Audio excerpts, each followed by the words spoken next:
라는 제목으로 말씀을 전하도록 하겠습니다. 유라, 너 혹시 원형적 사고라는 단어 알지? 럭키비키라는 거 알지? 왜? 원형적 사고. 원형적 사고 몰라요? 원형적. 자, 이거 모르면 사실 대화가 안 되잖아요. 어떤 게 원형적 사고냐면 빵을 사러 갔는데 내 앞에 빵이 딱 품절이 됐어. 보통은 짜증나, 망했다 이러잖아. 그런데 장원영은 어떻게 생각한대요? 내 앞에서 빵이 다 팔리다니, 드디어 갓 구운 따끈따끈한 새빵을 먹을 수 있게 됐잖아. 완전 럭키비키잖아 라고. 예. 예? 아니에요? 오케이, 맞아요. 근데 이게 사실 우리는 평소에 정반대로 생각하거든요. 조금만 안 좋은 일이 생기면 망했다, 이번 생은 글렀어, 난 안 될 거야 라며 순식간에 부정적인 결론을 내려버려요. 이걸 좀 어려운 말로 하면 뭐냐면 성급한 일반화의 오류라고 하는데요, 하나를 보고 전부를 판단해 버리는 거죠. 근데 진짜 무서운 거 뭔지 알아요? 우리가 신앙생활 할 때도 기도할 때도 망했다라는 그 계산기를 두드린다는 거예요. 지난주 토요일인가 주일에 재민 선생님이 저한테 청소년교회 설교한다고 하니까 뭐라고 이야기하는 줄 알아요?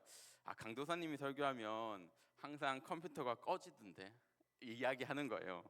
제가 앞에 설교할 때 한 2번 정도 그런 일이 있긴 했거든요. 하지만 여러분, 딱 그 2번의 그 경험을 가지고 항상 꺼질 거야 라고 단정 짓는 것, 이게 바로 성급한 일반화의 오류라는 것이죠. 여러분은 어떻게 생각해요? 강도사님이 오늘 설교하다가 오늘도 설마 컴퓨터가 꺼지겠어? 에이, 설마 아니겠지. 자, 그러면 오늘 본문 이야기를 하기 전에 사도행전이 도대체 어떤 책인지 잠깐 함께 생각하고 갔으면 좋겠어요. 유라, 사도행전이 무슨 뜻인지 알아? 현주야, 사도행전이 무슨 뜻인지 알아?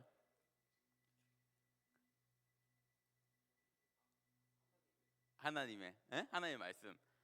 자, 재밌게 사도행전이 무슨 뜻인지 알아요? 맞아요. 역시.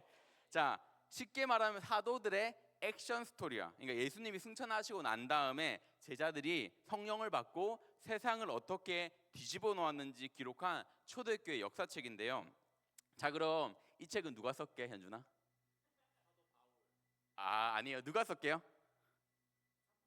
아니요, 없어요. 상품 있어요. 누가 썼게요? 누가 썼게요? 이 책 누가 썼는지 아는 사람? 네, 이 책에 누구냐면 바로 누가가 썼어요. 네, 누가라는 사람이 누가복음을 쓴 다음에 이 사도행전을 썼는데, 그 누가가 직업이 뭔지 알아요? 맞아요. 누가 직업은 의사 선생님이에요. 의사들은 차트를 기록할 때 엄청 꼼꼼하게 기록하잖아. 팩트체크가 생명이거든. 그래서 사도행전은 대충 지어낸 그러한 판타지 소설이 아니라 진짜 의사 선생님이 팩트체크를 해서 기록한 찐 역사라는 거지. 그런데 오늘 우리가 읽은 이 사도행전 12장은 이 역사 중에서 가장 어둡고 심각한 페이지야. 교회가 엄청난 위기가 맞게 되거든. 바로 어떤 내용이냐면 헤롯 왕이 교회 리더인 야고보를 죽였어. 그리고 이제 베드로까지 감옥에 가둔 상황인 거야. 내일이면 베드로가 처형이야. 게임 오버인 거지.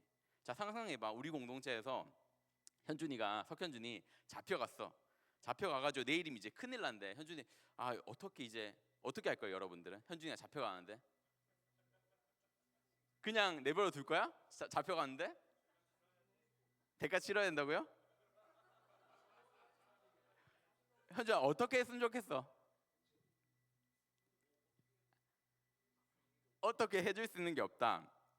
아니지. 왜냐면 성경을 보면 사람들이 다 모여서 밤새 기도를 해. 하나님 제발 베드로 사도를 살려주세요라고 밤새도록 기도하거든. 근데 얘들아, 잘 봐봐. 겉으로는 살려주세요라고 외치는데 진짜 이들의 속마음은 어땠을까? 솔직히 이런 마음 들지 않았을까? 에이, 설마 풀려나겠어? 이번엔 끝났어 라고 생각했어. 왜냐면 이전에 야고보가 죽은 걸 봤거든. 이 사람들이 그 팩트가 너무 강력했거든. 현실적으로는 감옥 문을 여는 것은 불가능하거든. 왜냐면 하나님은 전능하신데 야고보도 죽였는데 베드로라고도 살겠어? 에이, 솔직히 끝났어. 이게 그들이 생각한 솔직한 심정이었을 거야. 입으로는 기도하지만 마음으로는 기대가 안 됐을 거야. 이게 딱 우리 모습인 것 같지 않아? 왜냐면 이렇게 기도, 하나님 제발 이번 시험 성적은 오르게 해주세요. 근데 속마음은 어떠냐면, 아 근데 내가 공부를 많이 안 했는데, 아 나 머리가 나빠서 안 돼. 아니면 또 이렇게 기도하겠지. 하나님 제발 우리 집 행복하게 해주세요. 속마음은 이렇게 하겠지. 아 근데 엄마 아빠가 절대 안 변해. 우리는 기도하면서도 내 머릿속 데이터로는 이미 안 된다고 성급하게 결론을 내리고 있어. 그래서 어떤 일이 일어났지? 하나님이 진짜 베드로를 탈출시켜 주셨어. 여러분이 만약 베드로라면 어디로 갈 것 같아요? 바로 당연히 교회 공동체로 가죠. 현준아, 너한테 너를 위해 기도해줬다는 사람들이 있다고 하는데 너 그냥 집에 갈 거야? 도망간다고? 아니잖아. 바로 그 기도하는 곳으로 가야 되잖아. 맞아. 베드로는 어디에 가냐면 교회 공동체가 있는 곳에 갔어. 그리고 감격해서 문을 두드렸어. 그리고 그런데 이 문을 열어주러 나온 이 여종 로데가 문도 안 열고 소리만 듣고 안으로 들어가서 외쳤어. 아 베드로가 왔어요 라고 외쳤거든. 그러니까 어른들이 뭐라고 하는 줄 알아? 우리 성경을 한번 읽어보도록 할게요. 12장 15절인데 같이 읽도록 하겠습니다. 시작. 그들이 말하되 내가 미쳤다 하나 여자아이는 힘써 말하되 참말이라 하니 그들이 말하되 그러면 그의 천사라 하더라. 어떻게 얘기했냐면 너 미쳤구나. 네가 잘못 봤겠지.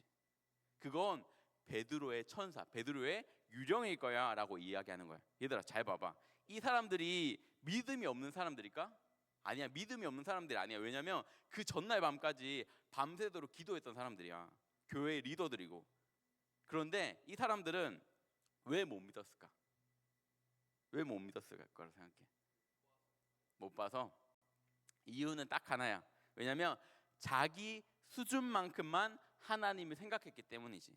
첫 번째는 뭐냐면 내 경험의 수준 때문이야. 어른들은 경험이 많잖아. 감옥이 얼마나 튼튼한지, 야고보가 어떻게 죽었는지 데이터가 있지. 자기들이 아는 상식과 데이터로는 탈출이 불가능해. 그러니까 하나님도 못하실 거라고 생각하신 거야. 내 경험이 하나님을 가둬버린 거지. 딱 내 수준만큼 생각하는 거지. 베드로는 내일 처형당할 건데 어떻게 나와? 절대 못 나오지. 우리는 내 수준만큼 생각하기 때문에 그 생각에 갇혀서 하나님께서 하시는 일들을 못 보는 거야. 내 머리로는 도저히 답이 안 나오니까.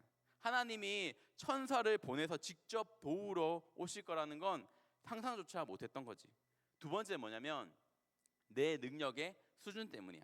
우리가 기도할 때 자주 하는 실수가 이거거든. 하나님 이번 시험 잘 보게 해주세요. 너희들 시험 칠 때 기도하잖아, 그렇지? 기도해놓고 돌아서서는 아 근데 내가 너무 공부를 안 했어. 내 머리로는 안 돼. 라고 생각을 해. 내 능력이 부족하니까 하나님의 능력도 거기까지일 거라고 착각하는 거야.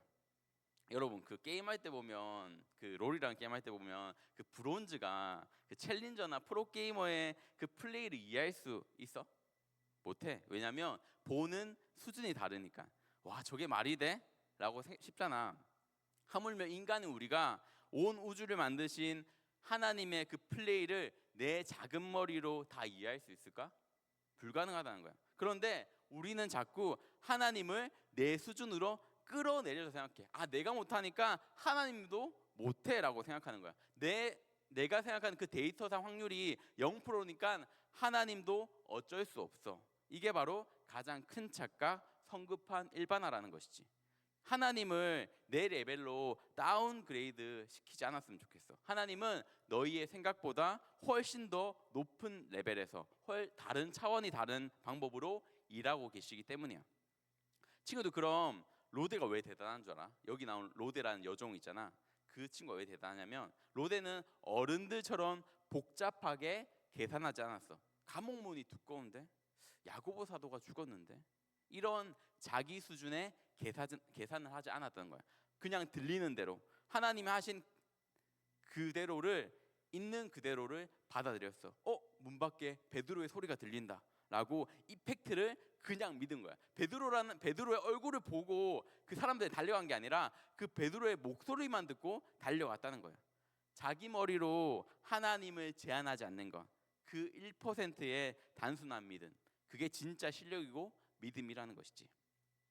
자, 그러면 제가 말씀을 맺도록 할게요. 우리는 자꾸 내 머리로 계산하고 안 된다고 결론을 내려. 어른들이 베드로가 죽을 거라고 단정 지었던 것처럼 말이야. 그런데 한국의 지성인이라 불렀던 이어령 교수님이 썼던 우물에 빠진 당나귀라는 글을 보면 우리가 가져야 할 태도가 나와. 어떤 이야기냐면 이야기해줄게. 어느 날 당나귀가 길을 가다가 깊은 우물에 빠졌어. 주인이랑 같이 가다 깊은 우물에 빠졌는데 주인이 보니까 그 당나귀를 꺼낼 수 있는 방법이 없는 거야. 왜냐면 내 수준의 그 계산기로 두드려 보니까 답이 안 나와. 그래서 주인은 성급한 결론을 해요. 어떤 결론을 내냐면 이 당나귀 어차피 못 구하니까 그냥 흙으로 덮어서 묻어주자. 그래서 위에서 흙을 막 퍼부는데 당나귀 입장에서 어때? 완전 마르나르네 날벼락이지. 우물에 빠진 것도 서러운데 생매장 당하게 생겼잖아. 보통 같으면 내 인생 진짜 망했다 라고 포기하고 죽었을 거야. 그런데 이 당나귀는 달랐어. 위에서 흙이 쏟아질 때마다 몸을 부르르 떨면서 그리고 바닥에 떨어진 그 흙을 밟고 올라갔어. 그리고 또 흙이 쏟아지면 또 부르르 떨고 그 또 바닥에 떨어진 그 흙을 밟고 딛고 올라갔어. 결국 자기를 죽이려고 던진 그 흙들이 쌓이고 쌓여서 당나귀가 우물 밖으로 나올 수 있게 됐다는 디딤돌이 되었던 거예요. 사랑하는 친구들, 학교를 다니고 신앙생활을 하다 보면 세상이 우리한테 절망의 흙을 뿌릴 때가 있어. 너 성적 이래서 대학 가겠어? 네 성격에 뭐가 되겠나? 되겠어? 야, 포기해. 이런 말들이 우리를 숨막히게 하고 매장시키려는 것처럼 들릴 때가 있어. 그때 그 흙더미 밑에 깔려서 하나님 나 망했어요, 망했나 봐요 하고 성급하게 눕지 않았으면 좋겠어. 그건 그냥 그 당나귀 주인의 수준, 즉 세상의 계산일 뿐이라는 거지. 우리는 하나님의 수준으로 믿는 사람들이잖아. 로데처럼 저 당나귀처럼 털어내야 돼. 웃기지 마. 하나님이 나와 함께 하시는데 내가 왜 죽어? 기도로 털어내고 믿음으로 밟고 일어서, 그러면 나를 죽이려고 했던 그 문제가 오히려 나를 성장시키는 럭키비키가 될 거야. 그게 바로 그냥 긍정 마인드가 아니라 하나님을 신뢰하는 믿음에서 나오는 원형적 사고인 거지. 사랑하는 친구들, 내 인생의 계산기를 던져버리는 건 어떨까? 내 레벨, 내 데이터로 하나님을 평가하지 않았으면 좋겠어. 99%가 안 된다 해도 하나님을 믿고 문을 열어드렸던 그 롯데처럼 쏟아지는 그 흙먼지 속에서도 포기하지 않고 밟고 일어섰던 당나귀처럼 이번 한 주간 내 생각보다 크신 하나님을 믿고 어떤 상황에서도 기도로 뚫고 나가는 우리 더세움 청소년 되기를 예수님의 이름으로 축복합니다. 네, 이제